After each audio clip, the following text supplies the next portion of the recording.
जाते हुए मैं हमारी चीफ गेस्ट मिसेस पूर्णिमा मैम से अनुरोध करती हूँ कि वो अपना वक्तव्य प्रस्तुत करें।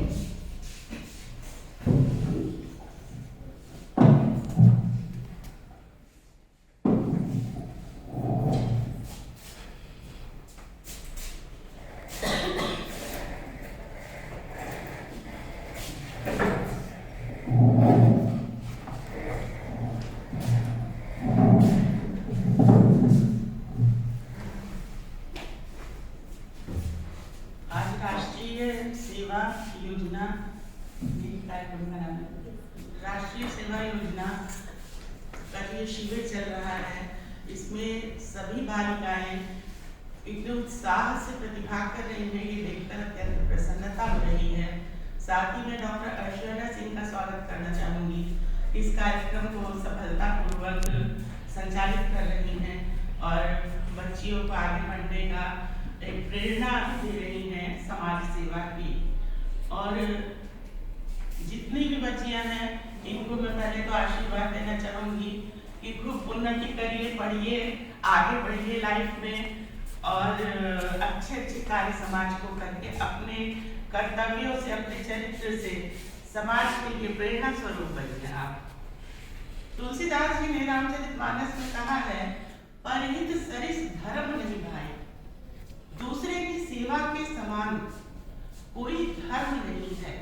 दूसरे की सेवा ही जो है वो सबसे बड़ा धर्म है।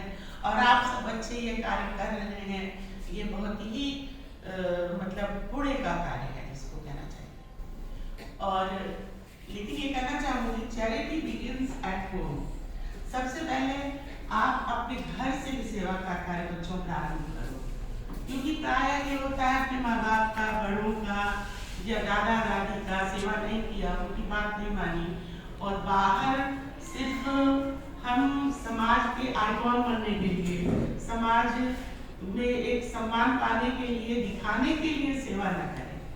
और सर्वप्रथम अपने बड़ों की, अपने पूजनीयों की, अपने घर से सेवा प्रारंभ करें। उन लोग का अगर आप सेवा कर रहे हो तभी आप बाहर समाज में सेवा कर पाओगे। तो सबसे प्रथम बात यह है अपने हृदय को शुद्ध करना। जिसके हृदय में शुद्ध भावनाएं रहेंगी तो वो सभी के प्रति अच्छा आचरण करेगा, चाहे परिवार के सदस्य हो, चाहे समाज के सदस्य हो, चाहे हमारे गुरुजन हो, जो भी हो। तो बेटा हृदय को अपने शुद्ध और अच्छे विचारों से ओतप्रोत करिए। दूसरा चीज ये है कि हर बालिका को आर्थिक रूप से आत्मनिर्भर जरूर बनना चाहिए। जब आप जो हमारा पुराना समाज था उसमें ऐसी परंपरा थी कि लड़कियां घर के बाहर नहीं जाती थी, शिक्षा नहीं ग्रहण करती थी, जॉब नहीं करती थी, तो पिता के आगे अपनी आवश्यकताओं के लिए हाथ फैलाती थी, पति के आगे अपनी आवश्यकताओं के लिए हाथ फैलाती थी, वृद्धावस्था में पुत्र के आगे अपनी आवश्यकताओं के लिए हाथ फैलाती थी। कभी उनकी आवश्यकताएं पुरुष जन पूरी कर देते थे, कभी नहीं करते थे। तो स्वावलंबी बनना प्रथम चरण है। पहले जब आप सशक्त रहेंगी, आपके अंदर एक पावर आएगी, तभी आप समाज को की सेवा कर पाएंगी। और अगर हम पराश्रित ही रहेंगे तो हम कभी भी समाज की सेवा नहीं कर पाएंगे। तो सर्वप्रथम यह बेटा कि अपने आप को खुद इस समाज में स्टैंड करिए, खुद इस समाज में अपनी पोजीशन को स्ट्रॉन्ग करिए। और जितना आप स्ट्रॉन्ग बनोगी उतना ही आप समाज सेवा कर सकते। तो सबसे पहले तो हम ये कोशिश करें, हम मेरा मतलब महिलाएं हैं, कि आर्थिक रूप से आत्मनिर्भर बने। आर्थिक रूप से आत्मनिर्भर बनने में बहुत योगदान शिक्षा का। शिक्षित होंगे तब हम आर्थिक आत्मनिर्भर बन पाएंगे। तो खूब मेहनत से पढ़ो सब लोग, कोई अच्छा नंबर लाना है, अच्छा कार्य करना है और सद्भावना एक दूसरे के प्रति, अपने गुरुओं के प्रति सम्मान, बड़ों के प्रति सम्मान और स्वाभिमान अपना बरकरार रखिए, लेकिन अहंकार ना आने दीजिए। थोड़ा सा सेवा किया, अहंकार आ गया कि भाई हम तो बड़े समाज सेवी हो गए, या जो भी कार्य थोड़ी सी ज्यादा अच्छा नंबर आ गया, किसी मित्र का कम अच्छा नंबर आया, उसको नीचा दिखाने लगे, अहंकार आ गया। तो क्षणिक सफलताओं से अहंकार में मत पड़ो। अहंकार जो है वो प्रगति का सबसे बड़ा शत्रु है। अहंकार एकदम त्याग दीजिए, और लेकिन स्वाभिमान को बरकरार रखिए। स्वाभिमान से कहीं पे कोई समझौता नहीं, और अहंकार का सर्वथा परित्याग करिए। और आजकल हमारे समाज में जो चला है बच्चों, पाश्चात्य संस्कृति के प्रति हमारे जो युवा पीढ़ी है उसमें बहुत आकर्षण हो गया है। मैं ये नहीं कहूंगी कि ये गलत है, लेकिन अति आकर्षण सर्वथा गलत है। हमारे जो भारतीय संस्कृति के मूल्य हैं उनको किसी भी परिस्थिति में उनका हनन नहीं होना चाहिए। अपने भारतीय मूल्यों को, अपनी जो सभ्यता है उसको अंगीकार करके चलो, उसको अपने जीवन में उतारो। ये नहीं है कि अब छोटा सा उदाहरण बताऊं कि आजकल फैशन बहुत बढ़ गया, ये भी नहीं है फैशन गलत चीज है, करो तो एक सीमा में हर चीज करिए। और आपके जीवन का जो पाश्चात्य संस्कृति का अनुकरण जो युवा पीढ़ी का होता चला जा रहा है वह सर्वथा परित्याज्य है। अपने भारतीय संस्कृति से जुड़ते चलो। और अब प्रायः देखा जाता है लड़कियां फैशन के नाम पे बहुत ही कम कपड़े पहनना शुरू करती है। तो एक बुजुर्ग हमारे संपर्क में है, तो उनका पोती भी जा रही थी, तो उन्होंने भाई टोका, बेटा ऐसे क्यों? तो उसने कहा मेरा भाई भी तो ऐसे ही पहन रहा है, कैप लो क्या, तो मैं कैप क्यों नहीं पहनूंगी? तो उन्होंने बहुत अच्छा उसको समझाया, तो मुझको वो बड़ा अच्छा लगा, तो थोड़ा सा बताना चाहूंगी दो शब्द। उन्होंने कहा देखो, ये जो तुम्हारा भाई है ना, ये लोहा सड़क पे पड़ा रहता है, सरिया छत पे पड़ा है, गोदाम में पड़ा रहता है, और तुम सोना, और सोना को आपने सहेज के लाकर में रखता है, उसको सड़क पे यहाँ वहाँ नहीं पड़ा रहने देता है। तो तुमको सहेज के रखना है, तुम सोना हो, तो कन्या जो होती है वो घर का सोना होती है, लोहा नहीं होती है। तो अपने स्वर्णिम चरित्र को बनाइए, यही मैं कहूँगी।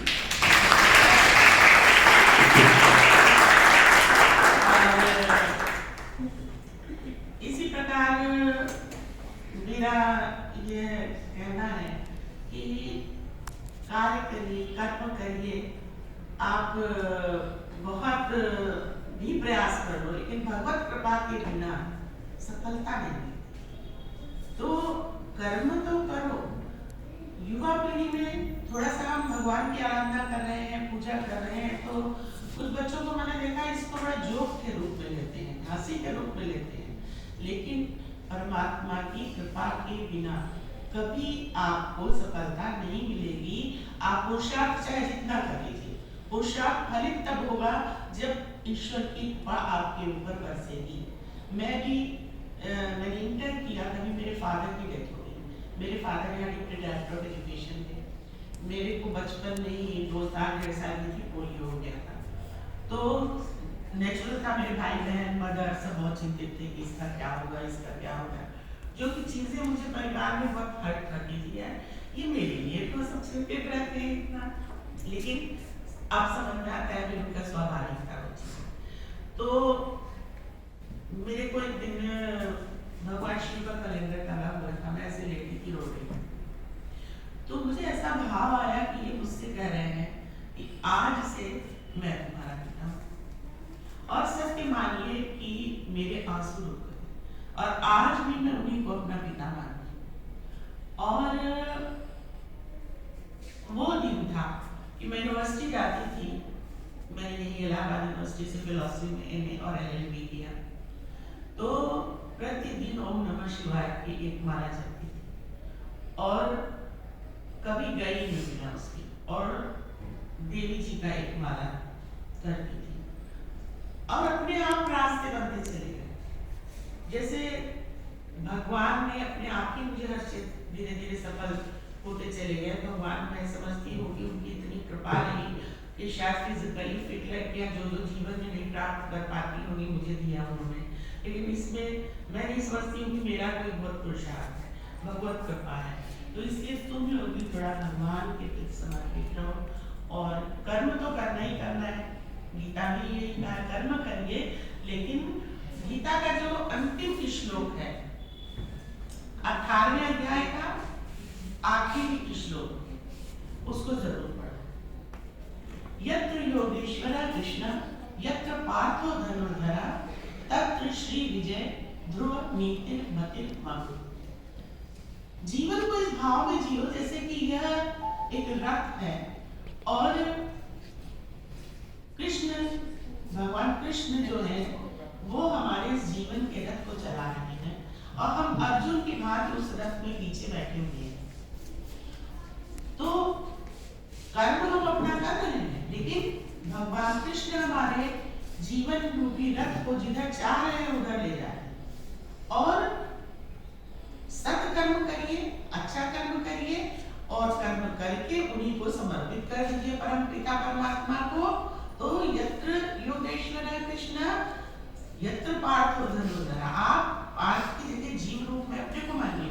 तत्र, वहां, वहीं पर जहां यह भाव से जीवन जिया जाएगा वहीं पर तत्र श्री मतलब लक्ष्मी, विजय और ध्रुव नीति होगी। नीति जीवन में बहुत जरूरी है। नीति मतलब एक नैतिकता, आचरण। अनैतिक जिस दिन होंगे पतन हो जाएगा। आप अकेले में भी बैठ के कोई बुरा कार्य मत करो, क्योंकि एक आंख परमात्मा की आपको सदैव देख रही है। प्रायः आजकल बच्चों में ऐसा होता जा रहा है कि भाई मदर फादर नहीं देख रहे, बाहर एजुकेशन लेने गए, हम घूमे फिरे, कुछ भी करें, पढ़े ना पढ़े, कोई हमारा घर वाला तो देखने वाला नहीं है। इसीलिए थोड़ा सा समाज का ज्यादा पतन हो रहा है।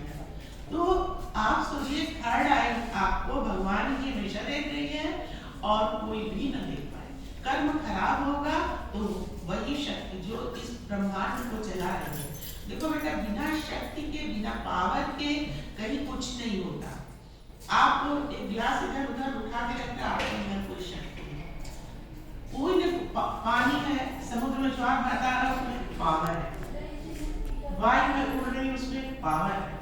तो ये जो जगत पूरा चल रहा है तो एक सत्ता चला रहा है, एक सत्ता की पावर है। बिना सत्ता के नहीं चल रहा।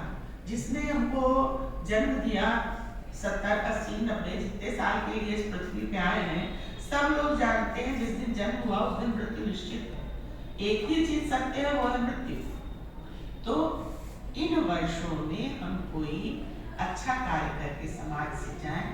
और आप लोग तो सेवादारी योजना कर ही रहे हो, लेकिन इसको केवल दिखावे के लिए मत करो, इसको करो इन द रियल सेंस। और सदाचरण, आत्मनिर्भरता, स्वाभिमान रखना है, अहंकार नहीं रखना है और प्रभु के परायण करके प्रभु को सब समर्पित करते हुए कार्य करना है। और घबराइए किसी परिस्थिति से नहीं।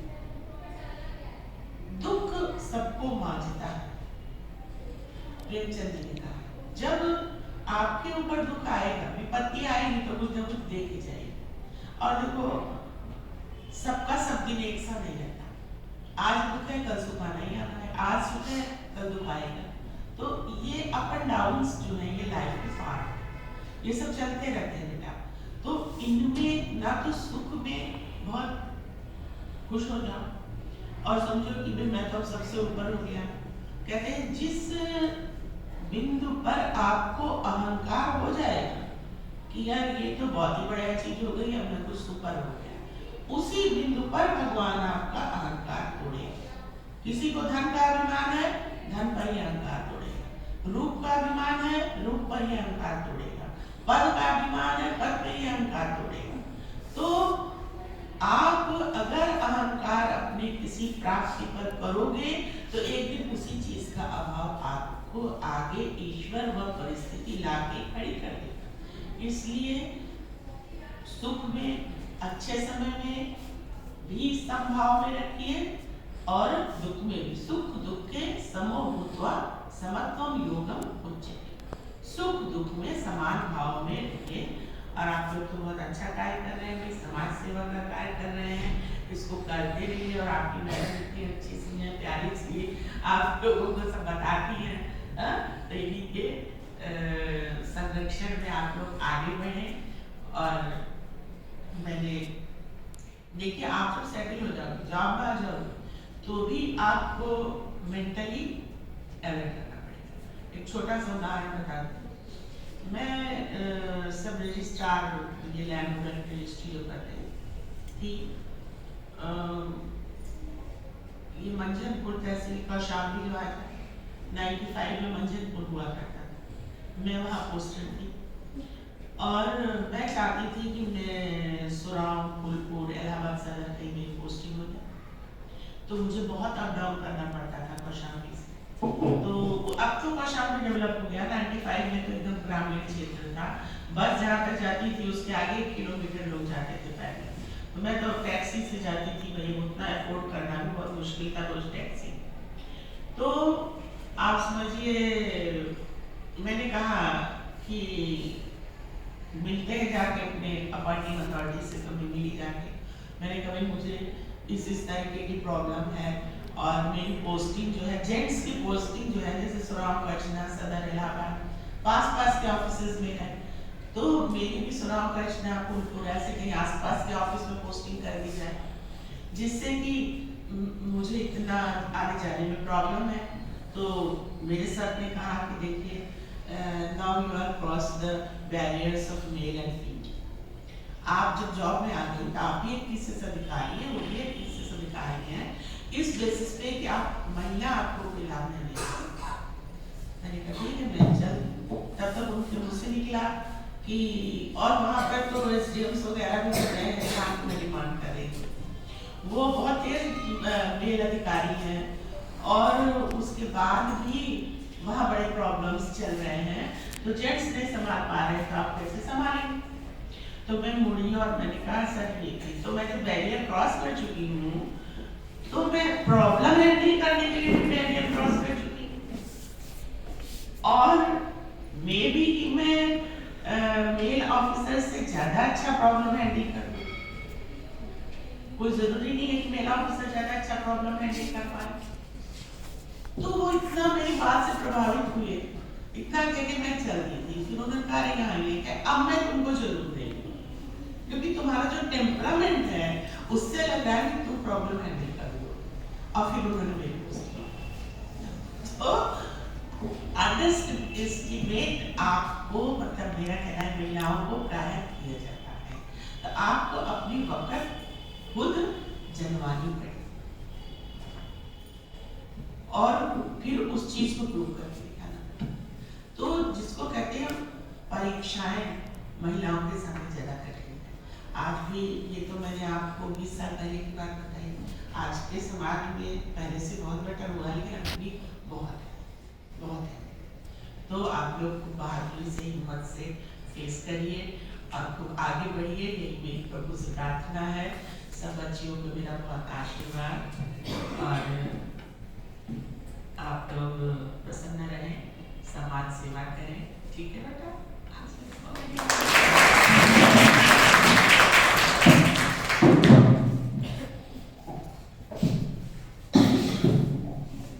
Thank you, ma'am. Thank you so much for your valuable words. मैं हमारी कार्यक्रम अधिकारी डॉक्टर ऐश्वर्या सिंह मैम से अनुरोध करती हूँ कि वो आए और धन्यवाद ज्ञापन प्रस्तुत करें। Ma'am please.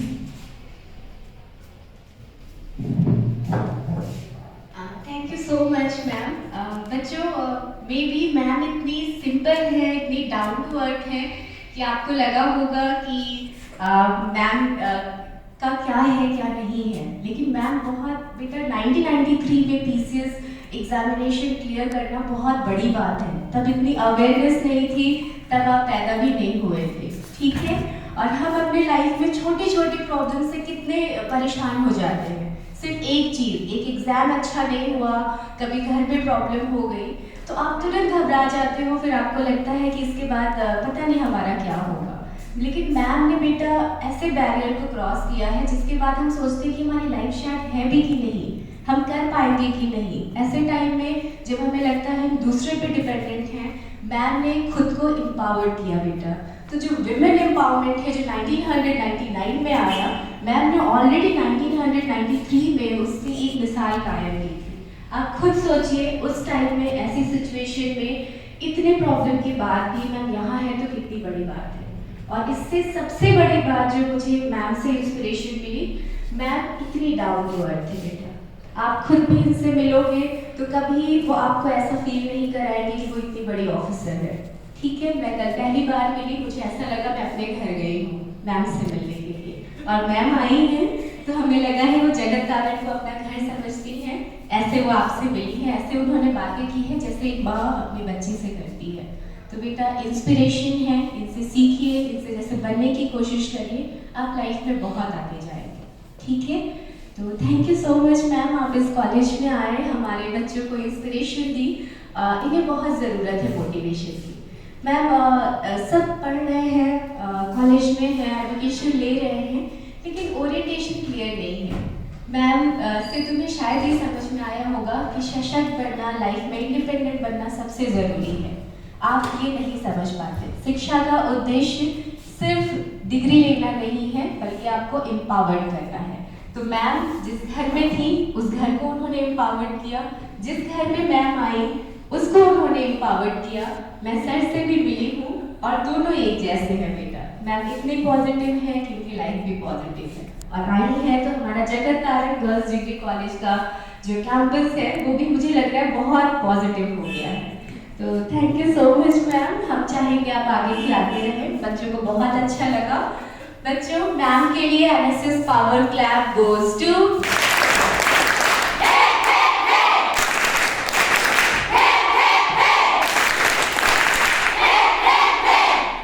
Thank you so much ma'am. बहुत अच्छा